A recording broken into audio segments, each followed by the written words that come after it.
विश्वास मानना मैं कोई श्रृंगार रस का भी कवि नहीं हूँ, क्योंकि इस लायक भी अपना चेचिस नहीं है। ये हमारी दो दो तीन तीन देवियां बैठी है, ये सब श्रृंगार की बात करती है, अपन ये टेंशन नहीं पालते हैं। सही पूछो तो ये सब जूते खाने के काम है नहीं? सही कह रहा हूँ।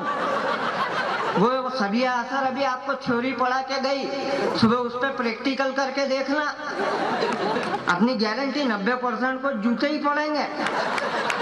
काय क्या? अच्छा, आपने देखा वो सभी असर यहाँ पे आई और बहुत सारी बातें करी, 4 पंक्तियां अशोक जी को दी, फिर भाटी जी ने 4 पंक्तियां उसको दी, फिर इनने 4 पंक्तियां दी। आपने बड़े आनंद लिए मुर्गों को दाने डाल के। अब मेरे को एक बात समझ में नहीं आई कि भाटी जी अच्छे समझदार आदमी हैं, जबरदस्ती एक्सपायरी डेट की दवाई खा के और क्यों मांगना चाहते हैं यार? ये मेरे बड़े भाई हैं, लेकिन इनको एक बात समझ में ही नहीं आ रही। ये बात, ये जबरदस्ती तोरण मारने की तैयारी कर रहा है। अब इनको ये मालूम ही नहीं कि ये तोरण पहले से ही टूटा हुआ है।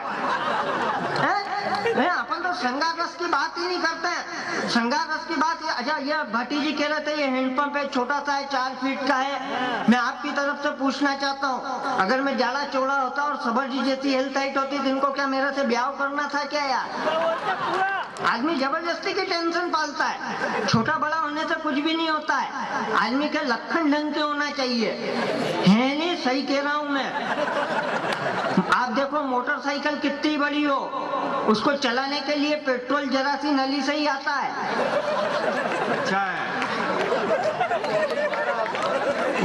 मेरा मतलब ये नहीं है,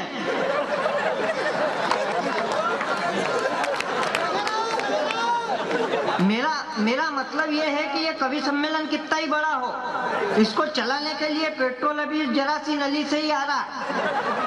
और ये कोई अपने हाथ में तो है नहीं कि अपन बन गए, ये अपन सबको बनाया परमपिता परमेश्वर ने। और भगवान ने जब मेरे को बनाया तो वो बड़े मगन हो गए तो उनका हाथ स्लिप मार गया तो अपना चेचिस ऐसा हो गया। और हमारे जलाल माइकस का नंबर आया तो बनाया कुछ भी नहीं, भगवान ने वो मिट्टी का लोंदा ही उठा के धर दिया।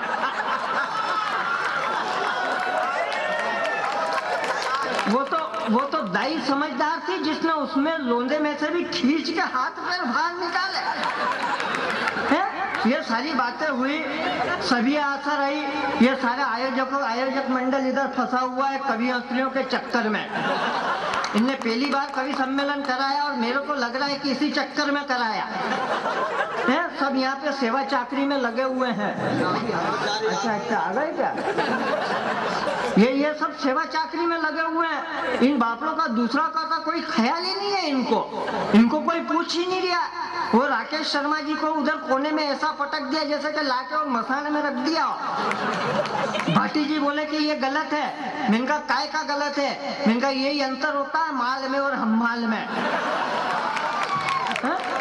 जबरदस्ती की बात कर रहे, बहुत देर हो गई इनको। अपन तो श्रृंगार रस के कवि इसलिए नहीं है क्योंकि क्या है कि आज तक कोई लड़की मिली नहीं तो हंसी नहीं तो फंसी नहीं तो प्यारी नहीं हुआ, और जब प्यारी नहीं हुआ तो काय का श्रृंगार और काय का भंगार। जबरदस्ती टेंशन पालना। अपन तो श्रृंगार रस के कवि इसलिए नहीं है क्योंकि एक तो क्या है, हाइट नहीं है, ऊपर से कलर वाइट नहीं है। एक तो हाइट नहीं, ऊपर से कलर वाइट नहीं, शरीर के अंदर वेट नहीं, शरीर के ऊपर फैट नहीं, और तो और ढंग का नहीं है थोबड़ा। अब बताओ कैसे मरे अपने पे रानी मुखर्जी और प्रियंका चोपड़ा? अब बताओ कैसे मरे अपने पे रानी मुखर्जी और प्रियंका चोपड़ा? और 2 पंक्तियां पढ़ता हूँ, आनंद लेना। क्या बताओ कैसे मरे अपने पे रानी मुखर्जी और प्रियंका चोपड़ा? अरे आजकल की लड़कियां तो प्रेमी को खूंटी पर कपड़ों की तरह टांगती है, खुद भले ही सुरपन का हो पर लड़का ऋतिक रोशन मांगती है। खुद भले ही सुरपन का हो पर लड़का ऋतिक रोशन मांगती है। और जब अपने को मालूम है कि अपने में ऋतिक रोशन बनने का नहीं है कायदा, तो फिर जबरदस्ती अमरीश पुरी बनने से भी क्या फायदा? इसलिए अपन तो ये टेंशन ही नहीं पालते। मेरे साथ मेरी गर्लफ्रेंड बोली, क्या आप सब पे कविता सुनाते हो, मेरे पे कुछ सुनाओ। मैंने कहा देख देवी ये काम अपने से नहीं होगा। उसने ज्यादा जीत पकड़ी, मैंने उसको 2 पंक्तियां सुनाई, कविता का आनंद लेना। मैंने कहा तू मेरी करीना कपूर, कि तू मेरी करीना कपूर और मैं तेरा ऋतिक रोशन, तू मेरी करीना कपूर और मैं तेरा ऋतिक रोशन, तू है मेरी दांत काट खुल्ली और मैं तेरा जालिम लोसन। ये अपने संगार रस का स्टैंडर्ड।